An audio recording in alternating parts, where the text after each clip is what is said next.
जय हिंद। इस नए वीडियो में आप सभी का स्वागत है। इस वीडियो के अंतर्गत हम बायोलॉजी क्लास 10th का एक बहुत ही प्यारा सा टॉपिक जो बार बार बिहार बोर्ड एग्जाम में पूछा जाता है क्वेश्चन, ये 2 नंबर में भी आता है, ये 5 नंबर के लिए भी आता है और इससे ऑब्जेक्टिव प्रश्न काफी ज्यादा आते हैं। तो आपका ऑब्जेक्टिव प्रश्न 5 नंबर या प्रश्न 2 नंबर या प्रश्न सभी के सभी इतने में ही हो जाएंगे। ठीक है, तो चलिए इसी के साथ हम लोग वीडियो को स्टार्ट करते हैं, ध्यान से समझिएगा। आइए सबसे पहले हम लोग टॉपिक लेते हैं क्या समझने के लिए, ध्यान दीजिएगा।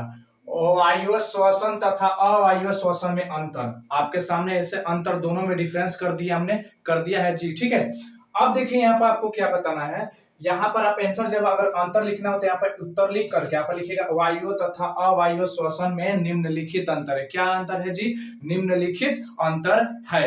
आइए सबसे पहले टॉपिक को लेते हैं। तो सबसे पहला टॉपिक 1 नंबर उठाते हैं तो ये बोला यह क्रिया O2 की उपस्थिति में होती है।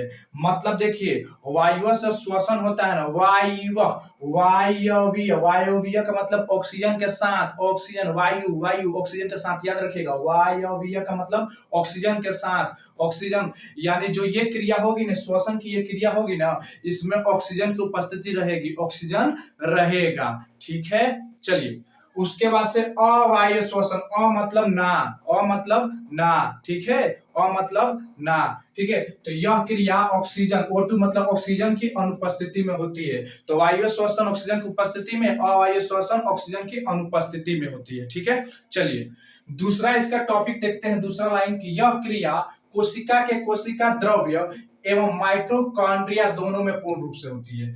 यहां ध्यान दीजिएगा, इसका दूसरा चरण है, दूसरा स्टेप है। यह जो क्रिया होती है ना वायु श्वसन, यह कोशिका के कोशिका द्रव मतलब जो कोशिका सेल है ना, सेल के अंदर एक झिल्ली होता है और झिल्ली और केंद्रक के बीच में द्रव भरा होता है। ठीक है, उसी को हम कोशिका द्रव्य कहते हैं। ठीक है, उस कोशिका द्रव्य एवं माइटोकॉन्ड्रिया जो उसी कोशिका के द्रव के अंदर ही पाए जाते हैं। ठीक है, तो वो माइटोकॉन्ड्रिया दोनों में पूर्ण होता है। क्या होता है? वहीं पर ये पूर्ण होता है।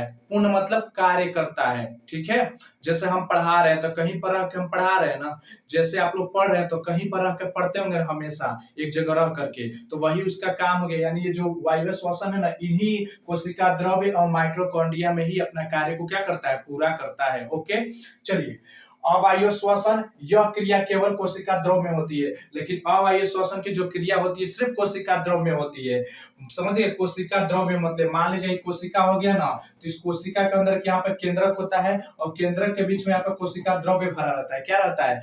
ये कोशिका झिल्ली और कोशिका झिल्ली और ये केंद्र किसके बीच में द्रव भरा होता है। तो यही द्रव के अंदर क्या होता है? अवायु श्वसन पूर्ण होता है। ठीक है, चलिए तीसरा नंबर की हम बात कर लेते हैं। इस क्रिया में ग्लूकोज का पूर्ण विखंडन होता है।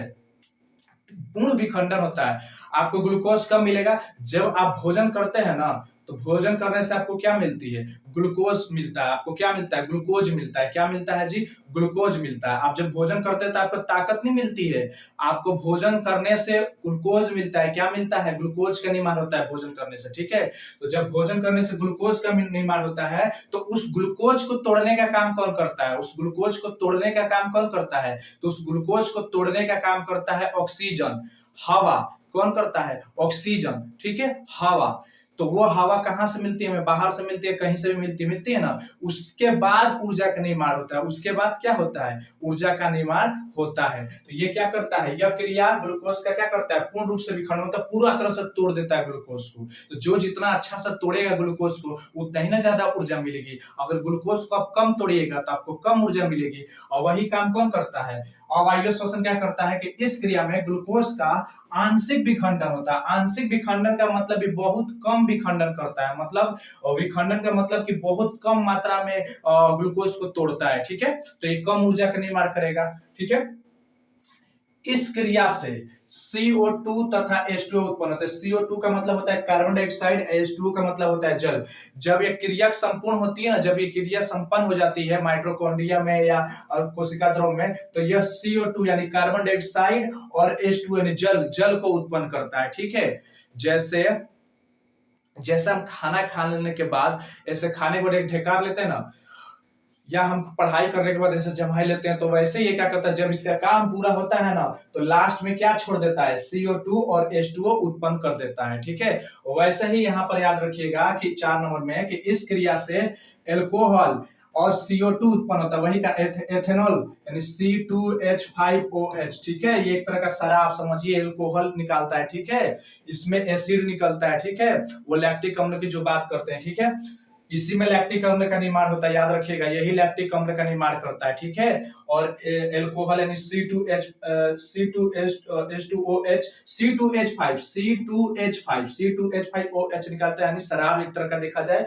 एल्कोहल, और CO2 उत्पन्न करता है। ओके जी, चलिए 5 नंबर बोल रहा है कि इसमें अधिक मात्रा में ऊर्जा मुक्त होती है। क्यों होती है? क्योंकि ज्यादा से ज्यादा ग्लूकोज को तोड़ता है, इसलिए ज्यादा से ज्यादा ऊर्जा हमें मिलती है। और ये ग्लूकोज को कम तोड़ेगा, इसलिए इसमें क्या मिलेगा, ऊर्जा की मात्रा बहुत कम उत्पन्न होगी, क्योंकि ग्लूकोज को ज्यादा से ज्यादा तोड़ नहीं पा रहा है। क्योंकि तोड़ने के लिए क्या चाहिए आपको, ज्यादा से ज्यादा अगर ग्लूकोज को तोड़ना है तो उसके लिए आपको ऑक्सीजन चाहिए, और ऑक्सीजन अवायवीय श्वसन को ज्यादा नहीं मिल पाता है, इसलिए ज्यादा ग्लूकोज टूट नहीं पाता है। और ज्यादा जब ग्लूकोज नहीं टूटता है तो ऊर्जा ज्यादा मुक्त नहीं होता है, और ज्यादा ऊर्जा मुक्त नहीं होगा तो ज्यादा कैलोरी ऊर्जा प्राप्त नहीं होगी आपको। ठीक है, ठीक है, आगे ध्यान दीजिएगा। 6 नंबर बोल रहा है इसमें 38 एटीपी अणु मुक्त होते हैं, मतलब एक ग्लूकोज अणु में 38 एटीपी अणु मुक्त होते हैं, मतलब इतना पावर जनरेट होता है। इतना का मतलब है कि 673 कैलोरी किलो कैलोरी क्या होती है, ऊर्जा बर्न होती है, मतलब निकल बनती है, क्या होती है, बनती है, तैयार होती है, इतना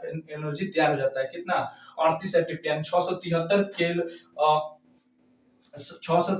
किलो कैलोरी। ठीक है, 673 कैलोरी। ठीक है, और यहां पर भी ध्यान दीजिएगा, इसमें क्या है कि इसमें 2 एटीपी अणु मुक्त होते हैं, यानी 2 एटीपी अणु का मतलब याद हुआ कि 27 किलो कैलोरी, 27 किलो क्या कैलोरी। ठीक है, 27 किलो कैलोरी, याद रखिएगा, 27 किलो कैलोरी ऊर्जा मुक्त होता है। ठीक है, ओके, चलिए उसके बाद देखिए 7 नंबर, इसे ऑक्सीश्वसन भी कहते हैं। इसे हम क्या नाम, दूसरा नाम से क्या बोलते हैं, ऑक्सीश्वसन। और इसका दूसरा नाम क्या होता है, अनऑक्सीश्वसन। इसका दूसरा नाम क्या होता है, अनऑक्सीश्वसन। चलिए और 2 है, उसको देख लेते हैं, ध्यान दीजिएगा।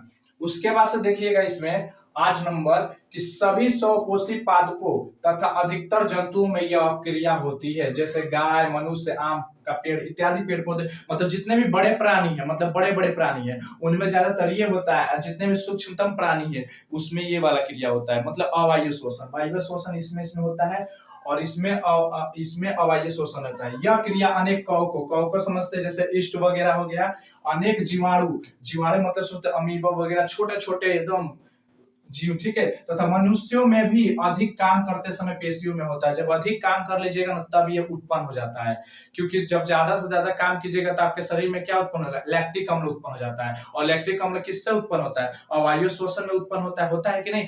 आपको लैक्टिक अम्ल कब महसूस होता है, जब आप कभी, मान लीजिए आपको कुत्ता है, आप चल रहे थे रोड पर, ठीक है, आपको कुत्ता क्या करते, भो भो करके दौड़ाना शुरू कर दिया, तो आप क्या करेंगे, ताबड़तोड़ दौड़ना शुरू कर देंगे। आपके पीछे कुत्ता, आप तेजी से दौड़ रहे हैं, तो आपके क्या होगा, पैरों में, यहाँ नीचे के हिस्सा में या कमर के पास इधर पैरों मांसपेशियों में आपको दर्द उत्पन्न होने लगेगा कि टूट रहा है, वहां पर कुछ भारी भारी सा लग रहा है, वहां पर पेन हो रहा है, दर्द हो रहा है। इसका मतलब क्या है मालूम है, वहां उस जगह की, उस पेशी की जगह की ऊर्जा क्या हो चुकी है, खत्म हो चुकी है। उस जगह की ऊर्जा क्या हो चुकी है, आपके शरीर से खत्म हो चुकी है। तभी आप दौड़ते समय मुंह बांध लेते हैं, ऐसे आप पूरा हाँफना शुरू कर देते हैं। क्यों? क्योंकि आप मुंह से सांस लेने की कोशिश करते हैं, ज्यादा से ज्यादा ऊर्जा, लेकिन ज्यादा से ज्यादा ऑक्सीजन जा नहीं पाता है आपके शरीर में। तो जब आपके शरीर में ज्यादा ज्यादा ऑक्सीजन नहीं जा पाता है ना, उस अवस्था में मालूम है आपको कहां से ऑक्सीजन मिलता है, जब आपके शरीर में ऑक्सीजन नहीं जा पाता है तो उस समय जो अवायवीय श्वसन होता है ना, वही आपको ऊर्जा देने की काम करता है, वही श्वसन जाके देने का काम करता है। और वो क्या करता है, वो भी जब खत्म हो जाता है,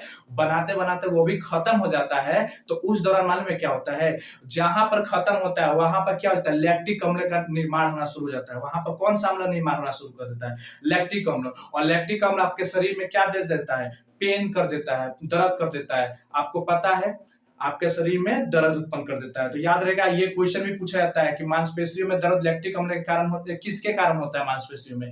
तो लैक्टिक अम्ल के जमाव के कारण। और लैक्टिक अम्ल जमाव कैसे होता है ये भी आपने समझ लिया। तो इस पर सारे सारे क्वेश्चन है, बहुत सारे जो इंपॉर्टेंट, बहुत बहुत ज्यादा इंपॉर्टेंट क्वेश्चन है। क्वेश्चन पूछ सकता है अवायु श्वसन किसे कहते हैं, तब भी आप बना के लिख सकते हैं। अवायु श्वसन किसे कहते हैं, तब भी आप बना के लिख सकते हैं। या पूछेगा कि हमारे मांसपेशियों में दर्द उत्पन्न होता है, इसका कारण क्या है, तब भी आप बना के लिख सकते हैं। अगर आपसे क्वेश्चन पूछता है कि अवायु श्वसन की क्रिया किस में होती है, तो माइटोकॉन्ड्रिया और कोशिका द्रव में होती है। लेकिन अवायु श्वसन की क्रिया किस में होती है, तो सिर्फ और सिर्फ कोशिका द्रव में होती है। अवायु श्वसन क्या ग्लूकोज का पूर्ण विखंडन कर पाता है, तो वायु श्वसन कर देता है पूरा का पूरा, लेकिन अवायु श्वसन नहीं कर पाता है। क्लियर, एम आई राइट? अगर ज्यादा से ज्यादा आप ग्लूकोज आपके शरीर में बन रहा है, खाना खा रहे हैं, तो जब ज्यादा से ज्यादा ऑक्सीजन लीजिएगा तभी तो उसका ग्लूकोज का क्या होगा, विखंडन होगा। जब विखंडन होगा तो उससे क्या मिलेगा, ऊर्जा मिलेगा। जब ऊर्जा बनेगा तभी ना ताकत आएगी आपके शरीर में। लेकिन वही जो अवायु श्वसन होता है वो क्या होता है, वो कम विखंडन कर पाता है। और जब कम विखंडन कर पाता है तो वो ऊर्जा भी कम निर्माण कर पाता है। जब ऊर्जा कम निर्माण कर पाता है, इसलिए उसकी ऊर्जा खपत हो जाती है। और जब खपत हो जाती है ना, तो जब हमको कुत्ता दौड़ा देगा, हम दौड़ेंगे हाथते फिरते, जिस जगह पर की ऊर्जा, मान लीजिए यहाँ की ऊर्जा खत्म हो गई, मान लीजिए यहाँ की, लिख रहे लिखते लिखते देखिए कभी कभी आपका हाथ ही दर्द करने लगता है। इसका मतलब मालूम है, यहाँ की ऊर्जा खत्म हो जाती है, एनर्जी खत्म हो जाती है। ठीक है, ऑक्सीजन यहाँ से गायब हो जाता है। जब यहाँ से एनर्जी ऑक्सीजन गायब हो जाएगा तो वहां पर कौन सा जमा हो जाएगा, वहां पर लैक्टिक अम्ल जाके जमेगा। और जब लैक्टिक अम्ल जमेगा तो इसलिए वहां पर क्या होना शुरू हो जाता है, दर्द शुरू होना शुरू हो जाता है। तो इसी तरह से मिलते हैं फिर से एक नए वीडियो में, तब तक के लिए जय हिंद, जय भारत।